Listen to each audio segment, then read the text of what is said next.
جس کی وجہ سے انسان کے چلنے میں پیر لڑکھڑا جاتے ہیں، تو یہ شراب کی منزل میں ہے اور یہ حرام ہے، بالکل حرام ہے یہ۔ ہر نشہ آور اور کوئی چیز زیادہ ہو، یعنی کوئی چیز حرام ہے تو ایسا نہیں ہے کہ وہ تھوڑی پیو تو حرام نہیں، زیادہ پیو تو حرام ہے۔ بعض لوگوں نے ابھی کسی صاحب نے کہا تھا کہ صاحب میں تو اتنی پیتا ہی نہیں کہ مجھے بہت زیادہ نشہ ہو جائے، میں تو تھوڑی پیتا ہوں جس سے کنٹرول کر سکوں، تو یہ حرام کیسے ہو جائے گی؟ میں نے کہا زہر تھوڑا کھا یا زیادہ کھا، زیادہ کھائے گا تو ایک بار میں مر جائے گا، تھوڑا تھوڑا لے گا تو ایک بار میں نہیں مرے گا، 4 مرتبہ یا 5 مرتبہ یا 10 مرتبہ میں مر جائے گا، لیکن یہ زہر زہر ہی رہے گا۔ ایسے ہی شراب تو تھوڑی پی یا زیادہ پی، یہ حرام حرام ہی رہے گی، حلال نہیں ہوگی۔ ہاں تو اس لیے ٹائم زیادہ ہو رہا ہے، میں آپ سے کہتا ہوں بچوں کی تربیت پہ دھیان دو، بچوں کو پڑھاؤ، بچوں کو پڑھاؤ، یہ پڑھانا بھی بہت ضروری ہے، دنیاوی تعلیم بھی پڑھاؤ، دینی تعلیم بھی پڑھاؤ، جو تعلیم قبر میں حشر میں کام آئے گی اسے پہلے پڑھاؤ تاکہ تمہارے بچے سچے اور پکے مسلمان بن جائیں۔ بچپن ہی سے بچوں پہ دھیان دو۔ بچپن میں بچہ روتا ہے تو آپ کیا کرتے ہیں؟ گانا لگا کے دے دیا موبائل میں۔ ارے یار کیوں اپنی قبر کی حشر کی زندگی کو برباد کر رہے ہو؟ حالانکہ بچے کو چھپایا جا سکتا ہے، موبائل میں دوسری چیزیں بھی تو ہیں، نعت لگا کے بھی دی جا سکتی ہے، قرآن کی تلاوت لگا کے بھی دی جا سکتی ہے۔ ارے بچے کا جو ذہن ہوتا ہے نا وہ کورے کاغذ کی طرح سے ہوتا ہے۔ کیسا ہوتا ہے؟ کورے کاغذ کی طرح، اس پر جو لکھ دیا جائے گا وہ امر ہو جائے گا۔ کورے کاغذ وہ بالکل صاف ستھرا ہے، اس پہ کچھ لکھا ہوا نہیں ہے، اور بچپن کے نقوش جو اس پہ مرتکش ہو گئے، جو چھپ گئے، وہ ہمیشہ رہتے ہیں۔ بچپن کا اثر جو ہے وہ بڑھاپے تک نہیں جاتا۔ اس لیے بچپن میں اگر آپ نے اسے گانے سنائے ہیں، آپ نے اسے فلمیں دکھائی ہیں، آپ نے اسے گندی ویڈیوز دکھائی ہیں، آپ نے اسے فلمی دنیا کی ڈنڈیاں دکھائی ہیں، تو اس کا ذہن ویسا ہی بنتا چلا جائے گا، وہ چیزیں اس کے دماغ سے کبھی ختم نہیں ہوں گی۔ اور بچپن میں اگر آپ نے اسے چھپانے کے لیے قرآن سنایا ہے، آپ نے اسے نعت رسول کے نغمے سنائے ہیں، آپ نے درود و سلام کے نغمے سنائے ہیں، تو اس کے دماغ میں یہی رہے گا، اس کے دماغ میں نعت رسول کا اثر چھپ جائے گا، نعت رسول کے نغموں کا اثر آ جائے گا، درود و سلام کے نغموں کا اثر آ جائے گا، قرآن کی تلاوت چھپ جائے گی۔ اب وہ بعد میں جب جوان ہوگا تب بھی وہ قرآن کو یاد کرے گا، نعت رسول کے نغموں کو یاد کرے گا، درود و سلام کے نغموں کو یاد کرے گا۔ اس لیے اپنے بچوں کے کورے کاغذ والے دماغ کو بچپن ہی سے دین کے کاموں میں لگا دو تاکہ وہ بچہ بڑے ہو کر فرما بردار بن، نافرمان نہ بنے بلکہ فرما بردار بنے۔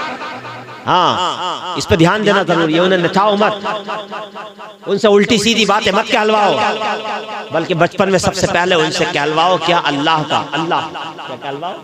اللہ کہلواؤ، اللہ کا نام یاد کراؤ، اپنے نبی کا نام یاد کراؤ۔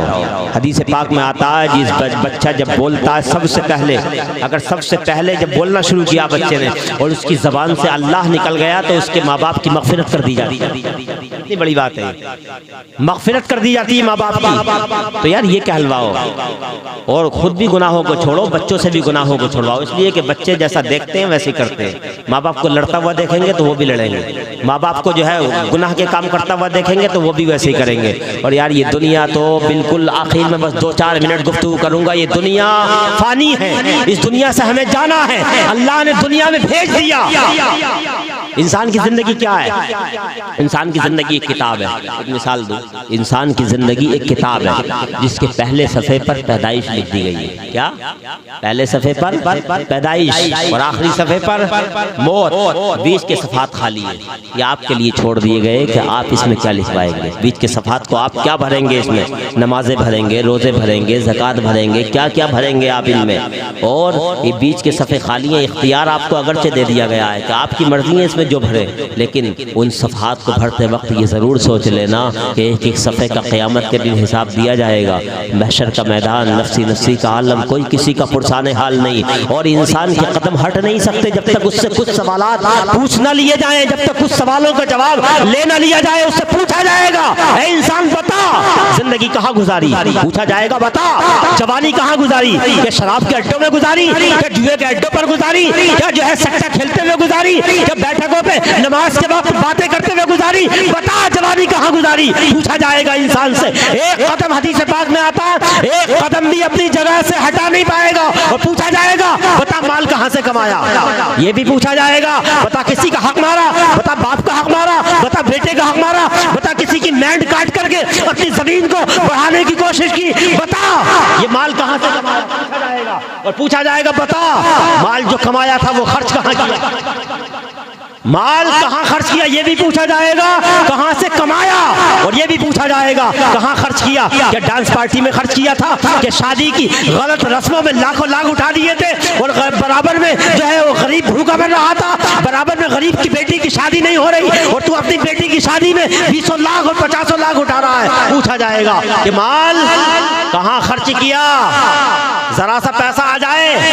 آج کل ابھی شہر دیہاتوں میں یہ بات نہیں آئی لیکن میں نے ابھی ایک صاحب کو دیکھا شہر میں تھوڑے سے مالدار ہو گئے تو اپنی بیٹیوں کو گھمانے کے لیے لے کے گئے جو ہے بہت بڑے پارک میں. اللہ اکبر اتنا گندا پارک. یہ پارکوں میں جو آج کل گھومنے جاتے ہیں نا لڑکی لڑکے اور نینی تال میں پتا کیا نظارے ہوتے ہیں کوئی حیادار انسان دیکھ نہیں سکتا. ایسے نظارے ہوتے ہیں وہاں پر. تو یہ پوچھا جائے گا کہ مال کہاں سے کمایا اور کہاں خرچ کیا. اس لیے جب مال کماؤ تب بھی یہ سوچ لینا کہ قیامت کے دن حساب دینا ہے اور جب مال خرچ کرو تو ایک ایک پیسہ خرچ کرتے وقت یہ سوچ لینا کہ قیامت کے دن اس کا حساب دینا ہے. اور یہ پوچھا جائے گا کہ علم پر کتنا عمل کیا. علم پر کتنا عمل کیا جو علم حاصل کیا تھا. یہ نہیں آپ یہ مت سوچنا کہ اب عالم یہاں تو عالم پھنسیں گے. بس عالم ہوں گے حافظ ہوں گے انہوں نے عمل نہیں کیا ہوگا تو وہ بھی پھنسیں گے. اور آپ کو نماز کا آپ کو پتہ نہیں ہے.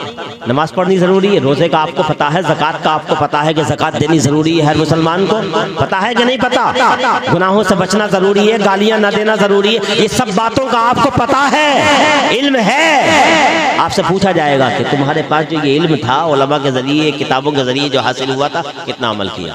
یہ 5 سوالات ایسے ہیں حدیث پاک میں آتا ہے کہ انسان کا قدم اپنی جگہ سے 1 انچ بھی ہل نہ سکے گا جب تک ان 5 سوالوں کا جواب دے نہ دیا جائے. اس لیے یار آخرت ہمیں ایک دن چلے جانا ہے. اللہ تبارک و تعالی ہم سب کو عمل کی توفیق عطا فرمائے اور اپنے بچوں کی دینی تعلیم و تربیت کی کوشش کرنے کی توفیق عطا فرمائے. اللہ تعالی ہمارے گھروں کے ماحول کو اسلامی ماحول میں تبدیل فرمائے. ہمارے معاشرے کو اللہ تعالی اسلامی معاشرہ بنائے مکمل طریقے سے. وما علینا الا البلاغ المبین. السلام علیکم ورحمۃ اللہ وبرکاتہ.